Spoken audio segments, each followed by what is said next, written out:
Okay, YouTube, welcome back to World of Tanks with the Flying Phent, and holy crap, have we been gone for a long time. When I first moved, actually, if you've been following my update videos, especially the most recent one, I mentioned I'd been playing World of Tanks, but I was going to be taking a vacation. So basically, I didn't play World of Tanks for 3 months, then I played World of Tanks for like a week and a half, then I took 3 weeks of vacation. I've been back for 2 weeks, I think, and I have not played World of Tanks once. So my World of Tanks playing is horrible. I also have a shortage of replays to show because, quite frankly, the new client, as well as the old client for that matter, 0.96, I'm getting a lot of artifacting at times, and we may see it actually in some of the replays we look at today. Yeah, so I've been having some technical problems with World of Tanks, but hopefully this will work out. We will have to see if it does or not as we progress. But I wanted to give you guys a little look at what my garage looks like now. I would like to say this is all of my tanks, but unfortunately it isn't. I do have more than this. This is my larva, Norbert. I like that. It reminds me of the dragon from Harry Potter, right? Norbert. But yeah, so I have a lot of tanks. I have whittled it down a fair bit though. I'm not playing all of these. I'm also not playing any of the ones on my reserve list, which contains my Elite ELC that I sometimes play for fun. I just pull it off reserve when I feel like playing it. I really enjoy my ELC, nice and camoed up. Ditto with my looks. I enjoy my looks, nice and camoed up, and I really enjoy playing that, but I don't play them a lot. Also, the premiums that I'm using for crew training, these are premiums that I currently don't have any crews I need them to train for. So as much as I love, for example, playing in an SU-100Y, I just really don't have any crews for it to train. And if I ever find myself, you know, with, for whatever reason, I've played a lot that day, and I don't have any tanks with double XP or triple XP. I usually don't bother playing if I don't have double or triple XP. Then what I'll do is I'll bring something out of reserve and play. So I still do play some of the things on reserve, but not often. The ones I don't play ever are the ones without a crew. So if I remove complete crew, this is what... Oh, excuse me. Pardon me. Whew. These are the tanks that I try to play regularly back when I was playing all the time. And there's a lot of lower level tanks in there because with the new patch, obviously some new tanks came out. And I was looking at kind of doing as much as possible. I also had a lot of free garage slots, so I just started buying low tiered vehicles that were on sale. Oh, like the T40, for example. If I had a garage slot, I'd pick that up because it's on sale. And I've got 634,000 credits. But I don't have a free garage slot, so I'm not going to worry about it. But you can see I've gone through and unlocked a bunch more stuff. Played a bunch of tanks. Again, every tank, if I buy a tank, my objective is to elite it. So a lot of the tanks have reached elite status, all the earlier ones that I have played in. And this will just give you a quick perusal. The only exception to that rule would be artillery. I'm not moving up artillery lines except for the main ones that I'm working on. So like the Panzer 4B here was on sale at one point and I didn't buy it. And that's fine with me. Making our way up some of the trees, though. The new Chinese tanks, I worked through some of them. I've also started working on this heavy tank line as well. I'm sorry. This heavy tank line as well I started working on, but again, I left for vacation and stopped playing. So that's kind of where I sit. I'm still working on the M5A1 Stuart, huh? Look at that. 8,000. Oh, I'm right there. Look at that. Just over 500 XP to unlock that all the way. But yeah, unfortunately, like I said, I haven't gotten a lot of good replays lately. Plus, I have a bit of a backlog. I say that I've only got like 8 replays, I think, in the bank from 9.6, and 2 of them aren't even mine. So we're going to take a look at some replays now. I'm not going to play a game right now because I haven't played in so long. I know it'd be terrible. So let's just go ahead and exit the game. And let's fire up a replay to watch. So let me get my replays all set, and let's go ahead and take a look. Now this is a replay from Metal Slayer 222. He's one of my viewers, and for those of you who might have replays you want me to see, go ahead and upload them onto Watt Replays and send me a link, and if I enjoy the replay, I have no problem doing a review of it. Again, the theme of this series is learning. You know, it's grinding through, but also learning. So if it's a good replay, but there's really nothing that I feel is a good learning point, you know, don't be offended if I don't show it. This one here, there was some good situational awareness, and for that reason I wanted to show it. You can see, though, it is an older replay from 9.6, so it's a bit of pain in the butt because I have to load it separately. So let's go ahead and get it loaded and going, and we'll take a look at this replay. Oh, a little bit of an audio blip there for whatever reason. Alright, so this is Metal Slayer. Him and his platoon mate are playing Gregorio 9, I think. We'll see in a moment. There it is, Gregorio 9. They're both in T29s. Well, that was very quick loading. And we're playing on Kharkov, as you can see. But yeah, there's some good situational awareness here, and that's what I want to focus on. You know me, on this map, I tend to like to go out in this area. Metal Slayer kind of goes up this middle road here, and then works his way around and helps out the team as they're getting kind of suckered in down here. But him and his platoon mate, Gregorio 9, they don't really stay together and fight as a lot of a platoon in this particular replay. I have seen them do it before. I've played with both of them, and if you've seen all of my videos, you know that I have played with Metal Slayer 222 as well. The party chat is not going to be all that useful to you because this is, Metal Slayer and Gregorio are not native English speakers, although their English is fantastic. A lot of the chat between the two of them is going to be in their language, which unfortunately I don't speak, so I can't even tell you what it says. But this is where I want to take a look at here. If you take a look, he passes the medium, he passes this Jagdtiger 88 tank destroyer, gets in his way, blocking his shot, but doesn't stop, pushes right on through to let the tank destroyer continue to unload, which is extremely important, right? If you're going to drive in front of your allies, which is fine, right? It's sometimes it can't be helped, sometimes it's a good move strategically. Just be aware that they're there, like Metal Slayer was, and don't stop blocking their shot. And make sure, I mean, you might have noticed too, he didn't go out in front of him until after he had already fired, so that he wouldn't be, you know, taking a friendly fire blue on blue straight in the butt.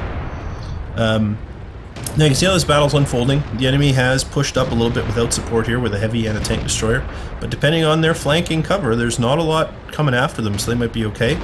There is a fair bit of the team down here in the center, so Metal Slayer decides to move to the outside, which, hey, you can't fault him for that, and starts pushing his way in towards the cap and starts trying to kind of encircle a little bit is what I think his plan is here. Start encircling these two heavies and potentially this tank destroyer down here as well. So he's pushing through. There's no artillery in this battle as well, you may have noticed, which makes things nice. He finds himself up against a wounded KV-85. Takes a little bit of damage there. Finishes off the KV-85.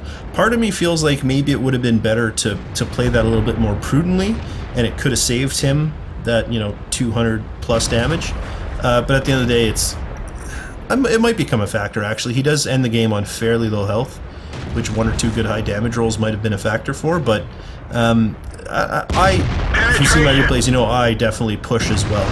So that was a good shot on the flank of that M6. Unfortunately, he didn't kill it, but the friendly E25 was there to finish him off. KV-13 trying to peek around the corner, puts a nice round into his flank, using the auto-aim, which I have been accused of using way too much, but I find it can be really useful quite often, especially when you're moving, like Metal Slayer is here.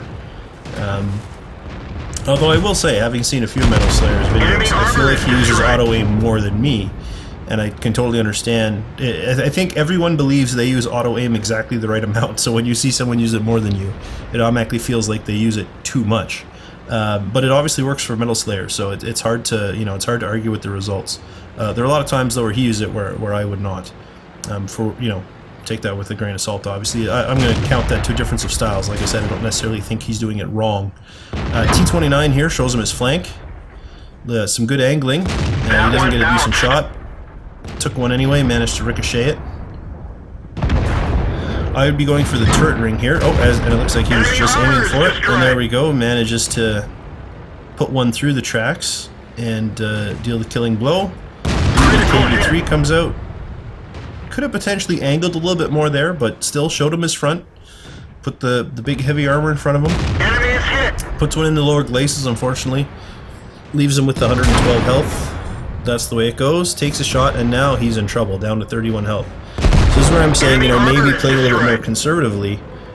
He could have survived a little bit with a little bit more health, but at the end of the day, he does survive the whole battle, so there you go. He sees his ARL-44 is about to become besieged by this enemy IS, so he starts moving around, hoping, I imagine, to be able to catch him from the rear, which is what I would do. Pulls up the auto-aim and takes a shot. Fortunately, doesn't manage to do anything. Luckily, in ARL-44, it looks like he's a pretty good player. He is making good use of the cover there. This is where I might have pushed up a little bit more to try and help out more with this IS, but the ARL does fine, and Metal Slayer stays in a good position with good cover to be able to take him out. I feel like Metal Slayer is on that borderline where, as a developing player, he's trying to strike that balance between aggressive and conservative. The same issue that I think a lot of people at about the same level as him or I are. And it's very difficult to find that balance. And it's interesting to see him play aggressively earlier, where he did take that first, hit of 200 so damage, and then start playing conservatively now. Although I get it, when you got 31 health, you got to play conservatively. But again, I mean, you look at this, making fantastic use of this dead tank carcass to make it difficult for this Churchill 3 to do anything. Uses the auto-aim to good effect, although since he was stopped there, I probably wouldn't have used the auto-aim, or at least I would have zoomed in to sniper mode to just confirm it. But again, he hit it and did damage, so you can't argue with the results. Another good shot on him. Make sure that he's showing him his tracks. Some good. He's almost side scraping this. Enemy armor is destroyed. This tank shell there. But that was the last kill. Got his 5 kills and got rid of the last enemy tank in the game. If you want to take a look at the detailed stats, they are here. You can peruse them now. He did he got 1300 XP, killed 5 tanks, and dealt 3400 damage, which is more than double anyone else on his team, as you can see, which is a fantastic result. Got himself a Spartan and a steel wall. For those interested in the detailed report, there it is. Of note for me was that he bounced 8 out of 12 shots. So 4 penetrating shots left him with 31 health. And that's where I say it's difficult, especially when you have full health and you're in a heavy tank, and it's an issue that I definitely have. You kind of want to play aggressively, and that, unfortunately, isn't always the best thing that you can do. Although, like I said, you can't argue with the results, and that was a fantastic result for Metal Slayer 222. So thanks for sending that in, my friend. I still have your KV1 replay to do, or sorry, your KV85 replay to do. I'm not going to do that in this episode, though. We'll do that in another one, so be prepared. You'll see more of Metal Slayer 222 coming up in a KV85 battle. There is another replay that I do want to look at today, though, and this is one of mine. You can see here I am in an M5A1 Stuart. I managed to do 1,000 damage, get 5 kills, and managed to only come away with 963 XP. If you want to take a look, I did get Ace Tanker, but no kind of special decorations there. I did have Premium at the time, although I don't have Premium anymore, and again, this is a 9.6 replay. So let's go ahead and fire this one up. If I can find it in my list, there it is. Let's pop it over here and wait for another audio blip. It's fine. Artifacting, which was nice to see. I did start recording this earlier and got really bad artifacting, so this is my second try. I don't know why it's not. Are you there, World of Tanks? You are. Okay, you were just taking a break, I suppose. So there you go.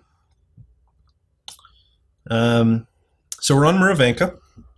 Pretty good balance as far as the teams go. I wasn't too disappointed in that. I didn't feel like it would be a blowout or anything.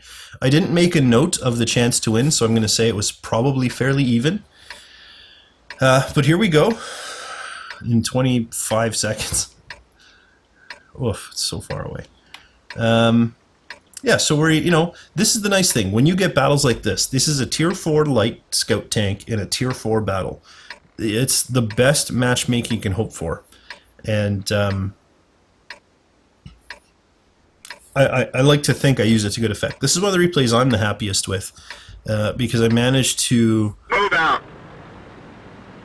What's the word I'm looking for? I managed to make good use of flanking in this episode.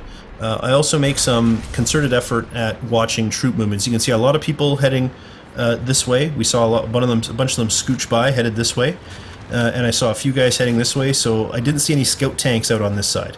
So I felt, okay, I'll come over onto this side and scout, because this is usually where like the mediums and the heavies go.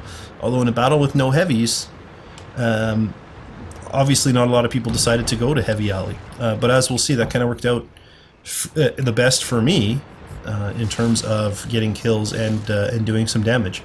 So as I come around the corner here, we're going to pop, there we go, there's the M5 Stuart, the enemy M5 Stuart. So let's go ahead, and I notice here that I'm pulling ahead of all my teammates, so I figured I've got time to kind of backtrack on this guy, who's obviously scouting, and try and hopefully help take him out with my teammates, and that gives my team a little bit of time to catch up. Hopefully no one is staying too stationary, because obviously enemy artillery would be taking advantage of that scouting to look for campers.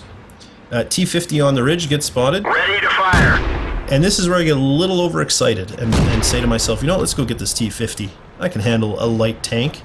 But again, there's a bit of a ridge here, and I do get myself into a little bit of trouble.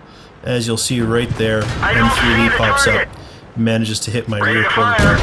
I decide to use this building for cover. Unfortunately, I managed to wreck it before I fully get behind it. Exposed myself a second to the M3E. He didn't manage to capitalize on that though.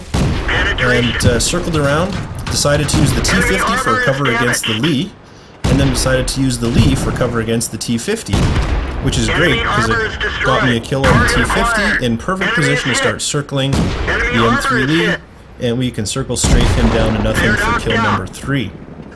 Team's really starting to push forward now. You can see the enemy is either camping or not really moving. We're up 5-1. Valentine manages to get some hits into me, but at this point I'm at less than half health, and I decide to kind of play back and calm down a little bit. Because at this point I was feeling really aggressive, and I really had to remind myself, look, I know you're top tier, and I know you've done some good damage, and you got 3 kills already, but come on, you're still a light scout tank. Just find a bush, sit tight for a little bit, and watch the battle develop. As I'm watching enemy tanks pop up over here over and over, and it's a little bit different in this replay because I don't have KVM on this older